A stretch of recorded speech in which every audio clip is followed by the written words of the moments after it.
नमस्कार, हरियाणा न्यूज देख रहे हैं आप और मैं हूं आपके साथ ज्योति सांगवान। हरियाणा में विधानसभा चुनाव को लेकर चुनाव प्रचार अंतिम दौर में है। सभी पार्टियां और उम्मीदवार चुनाव प्रचार में जुटे हैं। हरियाणा की हॉट सीट माने जाने वाले उचाना में इस वक्त हम मौजूद हैं। कांग्रेस के वरिष्ठ नेता और इस बार के उम्मीदवार बृजेंद्र सिंह हमारे साथ हैं, जिनसे खास बातचीत हम करने वाले हैं। अधिकारी आप रहे, चंडीगढ़ से वाया हिसार दिल्ली पहुंचे, इस बार क्या कह रहे हैं उचाना वाले? भेजेंगे आपको चंडीगढ़? टिकट पक्की है? नहीं, वो तो उचाना क्या पूरे हरियाणा ने फैसला कर रखा है कि चंडीगढ़ में जो निज़ाम है हरियाणा सरकार का वो बदलने जाएगा इस बार, और कांग्रेस बहुत भारी बहुमत से सरकार बनाएगी और उसमें निश्चित है कि उचाना का भी योगदान होगा पूरी तरह से। लोगों के बीच आप जा रहे हैं, किस तरह का रिस्पॉन्स इस बार? नहीं, बहुत अच्छा। मैं तो बल्कि लोकसभा चुनाव के बाद से ही, मैं 18 जून से हल्के में ही हूँ और लोगों का रिस्पॉन्स इस बार इस हल्के की जो थोड़ा सा जो रूपरेखा है वो हमेशा अलग तरह की रही है। वोट्स जो थी पहले, क्योंकि एक तरह की राजनीति यहाँ होती थी तो एक विभाजन रहता था हमेशा वोट्स का, इलाके के हिसाब से भी, गांव के हिसाब से भी। लेकिन इस बार वो सारे के सारे विभाजन जो हैं, वो लकीरें जो हैं, वो धूमिल हो गई या मिट गई आप कह सकते हैं, और बहुत कांग्रेस के प्रति बहुत बेहतर रुझान है इस बार। बहुत मुद्दे क्या क्या हैं हल्के के? मुद्दे तो देखिए जी, सबसे बड़ा मुद्दा तो बेरोजगारी का है, और वो इस हल्के तक सीमित नहीं है, वो पूरे प्रदेश का मुद्दा है।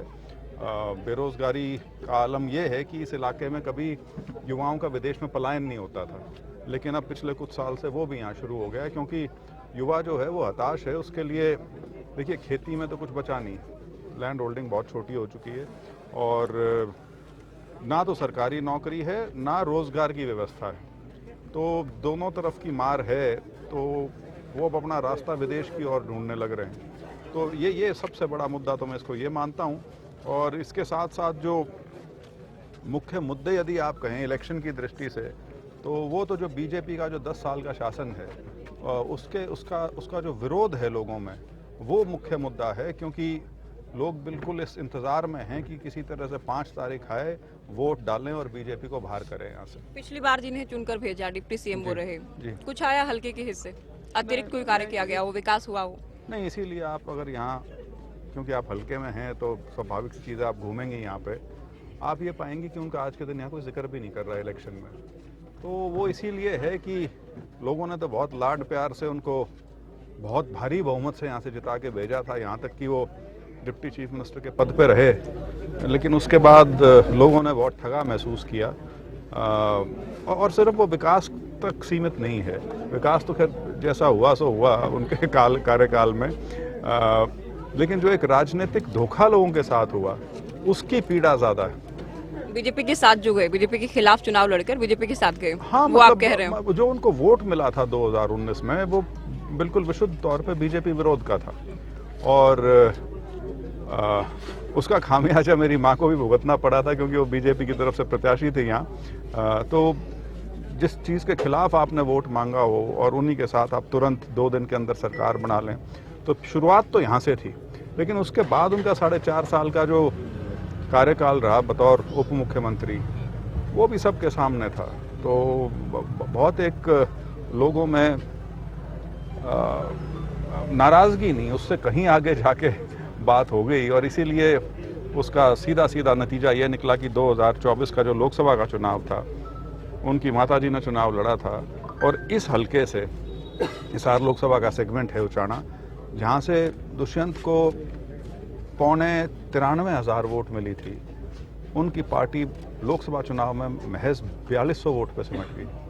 तो आप अंदाजा लगा सकते हैं कि किस प्रकार के। इस बार भी कह रहे हैं कि सत्ता का ताला चाबी से ही खुलेगा, किंग मेकर हम बनेंगे, ये दावा कर रहे हैं। नहीं, किंग मेकर करने का सपना वो सजो सकते हैं, सबको सपने देखने का अधिकार है, लेकिन इस बार तो ना तो कोई ताला है खोलने के लिए, और चाबी तो उनकी अब लोग अपने आप ही उसको गायब कर देंगे कहीं ना कहीं। आपके परिवार में और अजय परिवार में इतनी तीखी बयानबाजी हमने देखी है करीब 5 साल, तो ये हिसार और उचाना को लेकर ही जो राजनीतिक प्रतिद्वंदिता के नहीं, दोनों ओर से ही नहीं, तीखी प्रतिक्रिया हमारी उस तरह से कभी नहीं रही। हमने कभी कोई ऐसी बयानबाजी नहीं की जो अशोभनीय हो या जो मर्यादित ना हो। हमेशा राजनीतिक विचार रखा है, और हमेशा से हमारा ये मानना था, खासतौर पर पिछले 2 साल से, कि इनके साथ जो अलायंस में सरकार है, बहुत भारी उससे नुकसान हो रहा है। वो शायद उनको, बीजेपी वालों को समझ में भी आता था, लेकिन उनके लिए एक सुविधा थी कि एक ऐसा एलआई मिला हुआ है जिसको जब चाहेंगे तब दबा लेंगे, जिसका जब चाहेंगे जब प्रयोग कर लेंगे।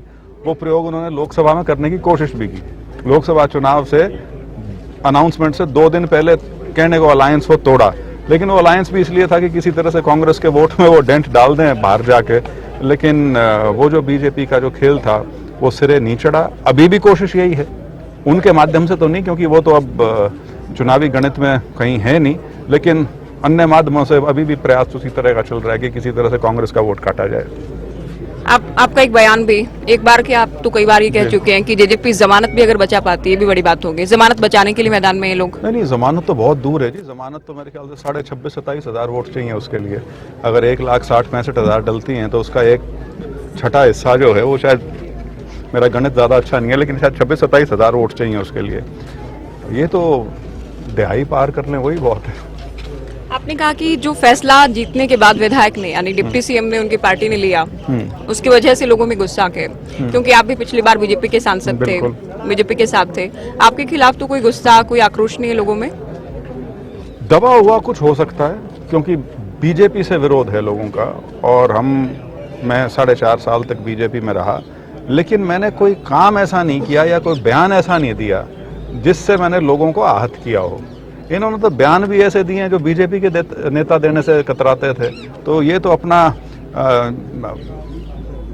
सरकार में बने रहने के लिए, अपनी वो जो पोजीशन हासिल की थी उसको बनाए रखने के लिए, ये तो बीजेपी से भी आगे होके इन्होंने अपना मत रखा और किसानों को बीमारी तक कह दिया था। तो उस चीज़ का खामियाजा है। मेरे को उस तरह का सामाजिक तौर पे विरोध का ना उस समय सामना करना पड़ा था, ना अब करना पड़ रहा है। इतना जरूर है कि लोग इस दृष्टि से तो देखते ही हैं कि आप भी कल तक बीजेपी में थे, तो वो चीज तो मैं मानता हूँ। तब ये सवाल मैंने पूछा, कांग्रेस में आने के बाद पहला चुनाव आप लड़ रहे हैं, और विधायक का तो पहली बार ही लड़ रहे हैं चुनाव आप। जी, जी। तो लोगों के जहन में सवाल ये भी है कि क्या वहाँ टिकट कटने की खबरें या भनक आप तक पहुंची थी कि सांसद रहते हुए आप कांग्रेस में शामिल हो गए थे? नहीं, मैंने बल्कि जब मुझे ये पता लगा कि मेरी बीजेपी में टिकट पक्का हो चुकी है, तब मैंने कांग्रेस को कहा कि मेरी ज्वाइनिंग अगर करानी है तो जल्दी करा लीजिए। इसलिए मेरी ज्वाइनिंग एक एतवार के दिन, रविवार को हुई है 10 मार्च को, जबकि 11 मार्च को ऐसा तो नहीं था कि लिस्ट में नाम नहीं आने जा रहा? नहीं, नाम था। मैं अपने आप को उस परिस्थिति में नहीं डालना चाहता था जहां मेरे लिए धर्म संकट पैदा हो जाए कि पार्टी ने फिर से टिकट दे दी और मैं कहूँ जी मेरे को नहीं चाहिए। तो वो मैं नहीं चाहता था, क्योंकि मुझे 6 या 7 तारीख को सूचना मिल गई थी कि आपका टिकट है, तैयारी करनी शुरू कर दीजिए। तो इसीलिए मेरी संडे की ज्वाइनिंग हुई, अन्यथा मेरे को राहुल कासवान को इकट्ठे ज्वाइन करना था 11 तारीख को। आप लोकसभा का चुनाव ही लड़ना चाह रहे थे इस बार भी? हाँ, चाह रहे थे जी। मैं सिटिंग एमपी था, तो स्वाभाविक सी चीज है। लेकिन मौका नहीं दिया कांग्रेस ने। अब मिल गया विधायक के लिए। और मेरे लिए लगता है वो अंग्रेजी में कहते हैं ब्लेसिंग इन डिस्गाइज है शायद ये, क्योंकि मैं सीधा नौकरी से राजनीति में आया था, और राजनीति भी लोकसभा के माध्यम से। लोकसभा का चुनाव जैसे आपको पता है कि पार्टी और हवा के हिसाब से ज़्यादा होता है, तो एक लोगों के साथ एक नेता या प्रतिनिधि के नाते जो एक कनेक्ट होता है, वो या तो आप पहले एमएलए वगैरह रह के सांसद बने हों तो अलग बात है, अन्यथा वो चीज़ थोड़ी सतही रह जाती है। अब बिल्कुल वो बोलते हैं going through the grind. Bhupendra Hooda और चौधरी वीरेंद्र सिंह के बीच में, यानी आपके परिवार में सब कुछ ठीक है अब? नहीं, पारिवारिक दृष्टि से तो कभी कुछ खराब हुआ ही नहीं। वो तो भाई हैं दोनों, और उनके जो आपसी संबंध हैं वो तो हमेशा से बहुत अच्छे रहे हैं। राजनीतिक तौर पे ठीक है, खींचतान चलती रहती है। हुड्डा साहब आए थे और कहा भी कि आप उनके भतीजे हैं, आपके लिए वोट की अपील की। दीपेंद्र भी आए। बिल्कुल आए। तो मदद मिलेगी उनके आने से भी कैंपेनिंग में? नहीं, बिल्कुल मिलेगी। हुड्डा जी पूर्व मुख्यमंत्री हैं, सीएलपी के लीडर हैं, उनका अपना एक रसूख है, प्रभाव है, पूरे प्रदेश में है, तो निश्चित तौर पे उसका फ़ायदा होगा। दीपेंद्र का प्रोग्राम था 22 तारीख को छात्र गांव में, बहुत ज़बरदस्त जनसभा थी, तो ज़रूर राजनीतिक तौर पे इलेक्शन की दृष्टि से फ़ायदा है। और कल शैलजा जी का प्रोग्राम है यहाँ पे अलेवा में, तो जितने भी बड़े लीडर हैं उनका अपना अपना प्रभाव क्षेत्र होता है, तो उस नाते सब मिलकर जब लड़ते हैं तो बहुत फायदा होता है। जीत को लेकर आप कॉन्फिडेंट दिख रहे हैं, तो क्या हम ये भी मानकर चलें कि चौधरी वीरेंद्र सिंह भी ये प्रयास करेंगे कि उजाला का हिस्सा सरकार में हो, मंत्रिमंडल में भी आपको जगह मिले? नहीं, वो एक ये कोटा सिस्टम चलेगा क्या मंत्रिमंडल में भी, अगर सरकार बन गई, अगर मगर है अभी 8 तारीख तक?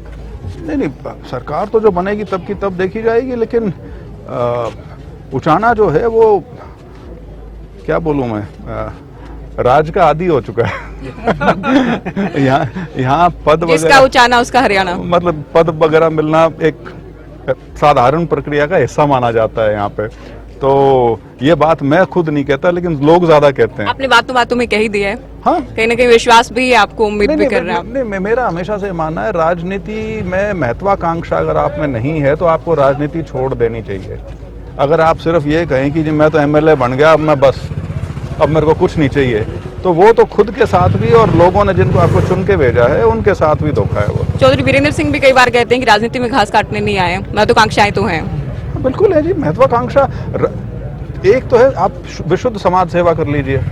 राजनीति का तो मतलब ही सत्ता हासिल करना है, तो उसमें इफ एंड बट तो है ही नहीं कोई। देखिए, लोग जो आपको सुन रहे हैं, हरियाणा के लोग जी, 10 साल तक आपके परिवार की मैं बात कहूंगी, 10 साल तक आप लोग बीजेपी के साथ थे। अब आप लोग ये उम्मीद कर रहे हैं, कॉन्फिडेंट हैं कि कांग्रेस सरकार में आ रही है। दूसरा, आप ये भी कह रहे हैं कि राजनीति का मतलब ही सत्ता सुख भोगना है। सत्ता तो सुख ये भोगना सत्ता में रहना, सत्ता सुख भोगना ठीक है, आप कह दीजिए शब्द जो मैंने आपने कहा। इस्तेमाल नहीं किया।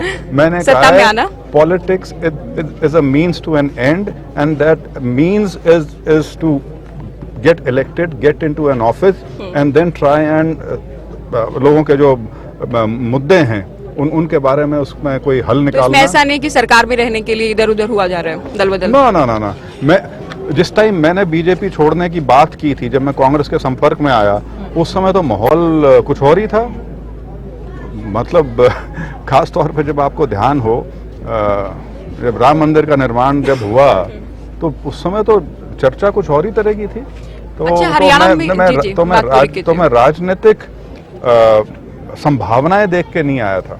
ये नहीं था कि मैं कोई डूबता जहाज है उसको छोड़ के जा रहा हूँ, ऐसा कुछ नहीं था। हरियाणा में जाट नॉन जाट चलेगा क्या? क्योंकि बीजेपी ओबीसी पर फोकस्ड भी है, दलितों के खिलाफ कांग्रेस से इस तरह का भी एक नैरेटिव है इस वक्त। ये बीजेपी का खेल जो है ये अब लोग समझ चुके हैं और इसमें अब कोई दम नहीं है। और देखिए, जिस तरह की एंटी इनकम्बेंसी है 10 साल की, वो एंटी इनकम्बेंसी जो है वो किसी एक वर्ग को प्रभावित नहीं करती, वो पूरे के पूरे समाज के हर वर्ग को प्रभावित करती है। और एंटी इनकम्बेंसी जब भी होती है तीव्र, आप पाएंगे कि उसमें ये जाति के, धर्म के सारे जो डिविजन्स हैं ये सारे के सारे धरे रह जाते हैं। चाहे आप 77 का चुनाव देख लें हरियाणा में, चाहे 87 का देख लें, 2005 वाला देख लें, जब एंटी इनकम्बेंसी की आंधी चलती है तो ये जातिवादी तो सब कांग्रेस का माहौल है, एंटी इनकम्बेंसी बीजेपी के, उसका फायदा कांग्रेस को मिल रहा है। दोनों चीजें हैं। कांग्रेस ने 10 साल अपने आप को बनाए रखा है, मजबूती से खड़े रहे हैं, विरोध किया है, तभी स्थिति में है कि लोगों को विकल्प कांग्रेस में दिख रहा है। उसके अलावा वो किसी विकल्प को देख नहीं रहे। लोकसभा में प्रयास हुआ था कि किसी तरह से लोगों को भ्रमित किया जा सके, लेकिन नहीं हुए। लोगों का टारगेट था बीजेपी को हराना है और वो उन्होंने किया।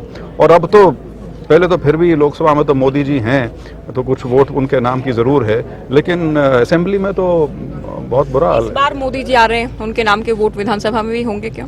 नहीं, आपने देख लिया जिस प्रकार की जनसभाएं उनकी हुई हैं, उससे आपको खुद अंदेशा हो गया होगा कि असेंबली के चुनाव में उनके नाम से कुछ नहीं। जाट नॉन जाट को लेकर मैंने एक सवाल पूछा, उसी से जुड़ा, क्या उचाना में जाट वोट बढ़ सकता है? अगर बेटा तो क्या बीजेपी को फायदा इसका मिल सकता है? नहीं, मैं इस तरह से देख ही नहीं रहा। समाज का कोई वर्ग ऐसा नहीं है जो कांग्रेस को वोट ना दे रहा हो।